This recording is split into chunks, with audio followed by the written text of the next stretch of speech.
When 16-year-old Rennell Harper was viciously attacked and left for dead in Winnipeg last November, it made national headlines. The young woman could have been a statistic, another name on the growing list of missing and murdered Indigenous women in Canada. But amazingly, she survived. Tonight, she sits down with our Lorraine McNabb as we explore the troubling trend of violence against Aboriginal women, and we hear from the families of those who weren't as fortunate.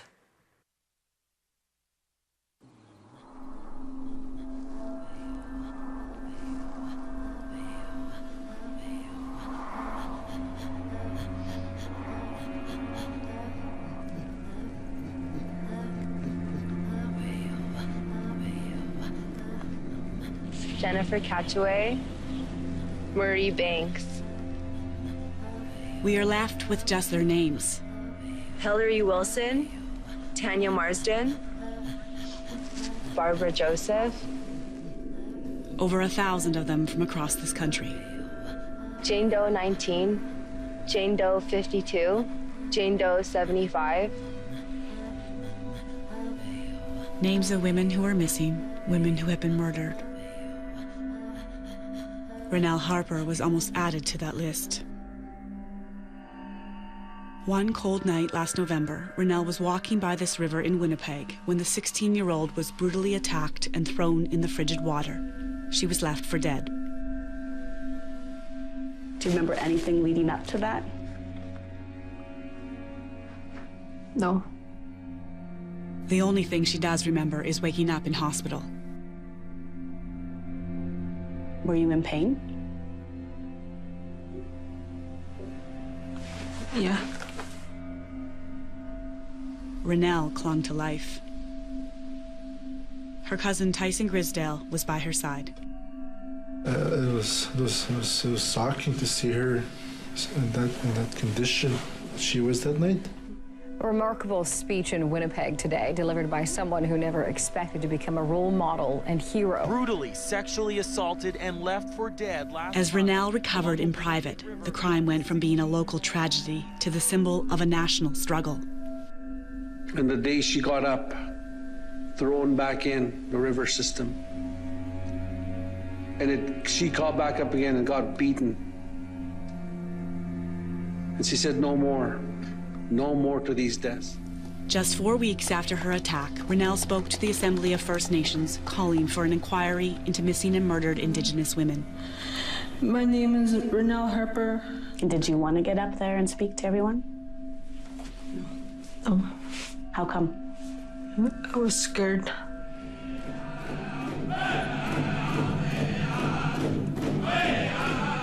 That day, she became a young woman carrying the weight of a movement.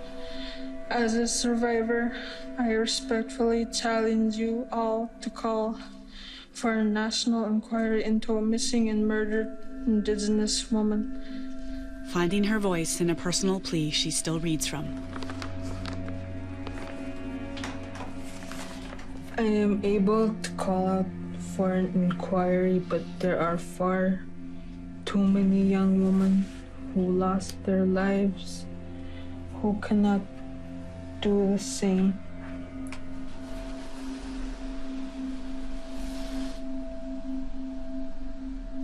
It wasn't until last year that the scope of the issue was revealed.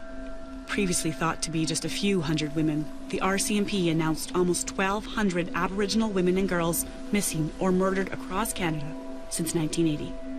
The inquiry would be a chance for women and their families to heal from the past.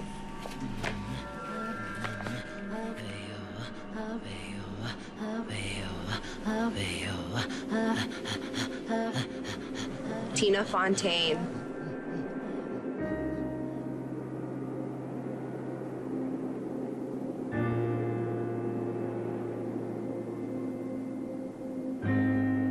That's the thing I don't understand. What does an inquiry do? Is that it just all talk again, and people writing things on paper. Paper is easily thrown away.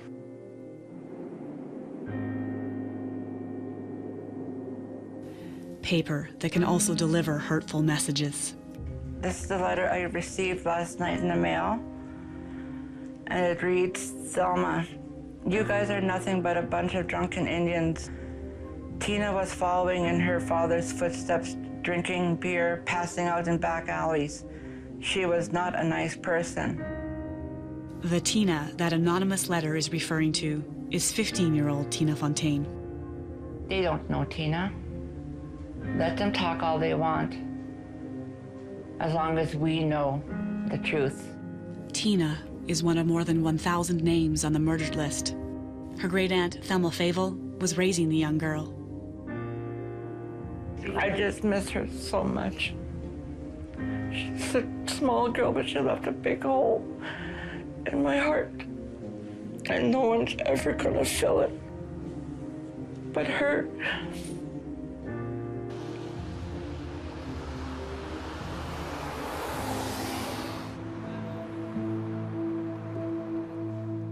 Thelma says Tina went missing after going to Winnipeg to spend time with her birth mother. I gave Tina $60 and a long-distance calling card in case she wanted to come home sooner than the week.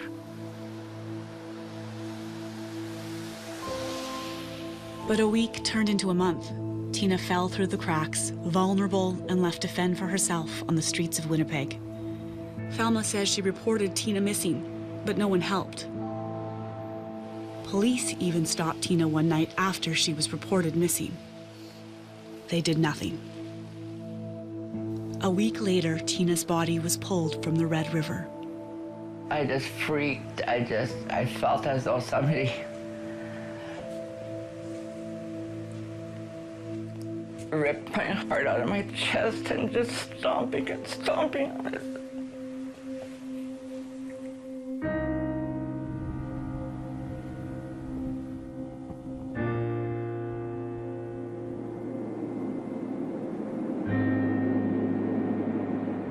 Tina is now buried far away from Winnipeg, but Thelma still waits for a call she knows will never come.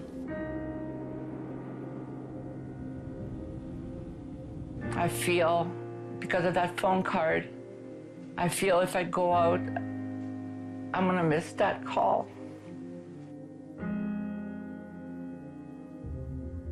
Thelma will never forget Tina, but she's afraid the rest of Canada will. I hope her death wasn't in vain, it wasn't for nothing. I hope people open their eyes. Why are Indigenous women and girls treated and viewed differently? National Chief Perry Bellegarde was elected last December after campaigning on a platform for an inquiry, though he admits it's just a beginning. This is not acceptable. This is not right in Canada. This is happening to Indigenous women and girls, and we've got to find the strategies and means to stop it. And that's what it's all about.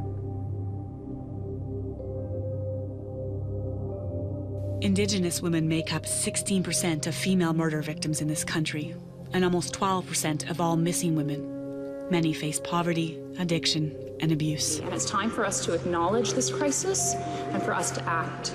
Parliament has been debating an inquiry, but up until now, the federal government has said the issue is only a criminal one. I express my condolences to the family of this young woman. But with respect to action, our government has taken action. We have invested in Economic Action Plan 2014. Canada is a beautiful, rich country to live. Great quality of life, you know, and it's rated 6th in terms of the United Nations Human Development Index, up here. You apply those same indices to Indigenous peoples, we're 63rd down here. There's a huge socioeconomic gap that exists.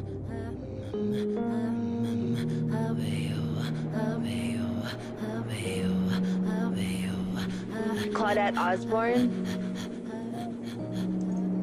For all the women on the murdered list, there are almost 200 more still missing. Women like Bernadette Smith's sister, Claudette Osborne, last seen in 2008. You know, the headlines that came out in the news and the media were, you know, Aboriginal, sex trade, you know, drug-addicted woman missing. It was really hard to change that perception. She says police did not investigate for 10 days. Bernadette doesn't want an inquiry. She wants action. I get very angry and very pissed off. How many more people have to be killed or murdered or go missing before, people wake up? That's why Bernadette has started looking for answers herself. The search taking her to the banks of the Red River, where Tina Fontaine was found. It's sad that, people think our women are disposable, that no one's going to miss them. Bernadette and a team of volunteers spend the warmer months dragging the river, looking for other bodies. So far, 4 have been pulled out.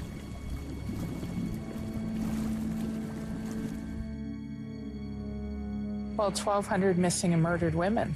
That in itself, if you equated that to non-Indigenous women, that'd be 20,000, white women. And I think the army would be called out or something would be done. Her sister remains on the missing list. That's something we'll continue to hang on to, but, we're realists also, right? So.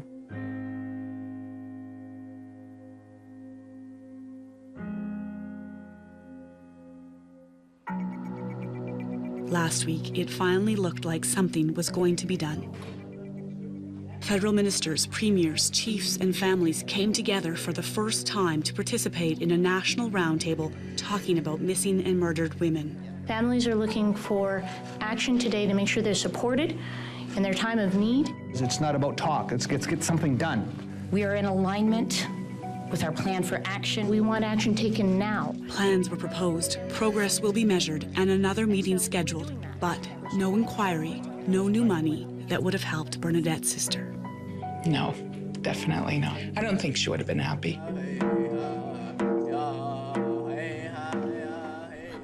Hillary Wilson, Maggie Mink, Sunshine Wood. Lists have a way of making people more than just names. Each name has a voice. They can speak together or speak as one. It just depends if anyone is listening. So while Renelle has become the face of a cause, she still remains Renelle. What's helped you get through all this?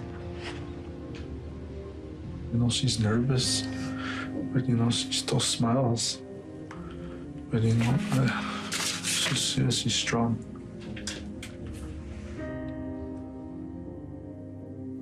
The river, meanwhile, remains an icy memorial.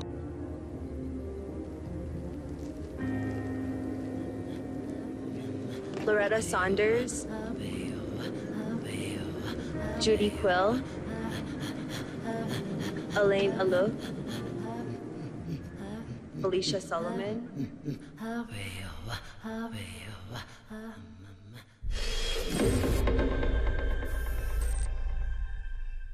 Hear from the families of those who weren't as fortunate.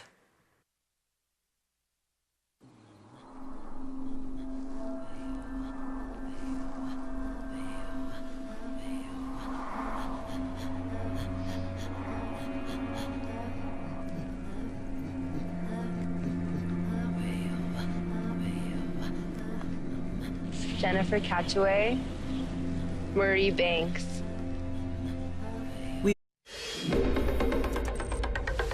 When 16-year-old Renelle Harper was viciously attacked and left for dead in Winnipeg last November, it made national headlines. The young woman could have been a statistic, another name on the growing list of missing and murdered Indigenous women in Canada. But amazingly, she survived. Tonight, she sits down with our Lorraine McNabb as we explore the troubling trend of violence against Aboriginal women, and we hear... We're left with just their names. Hillary Wilson, Tanya Marsden, Barbara Joseph. Over 1,000 of them from across this country. Jane Doe 19, Jane Doe 52, Jane Doe 75. Names of women who are missing, women who have been murdered. Renelle Harper was almost added to that list. One cold night last November, Renelle was walking by this river in Winnipeg when the 16-year-old was brutally attacked and thrown in the frigid water. She was left for dead. Do you remember anything leading up to that? No. The only thing she does remember is waking up in hospital.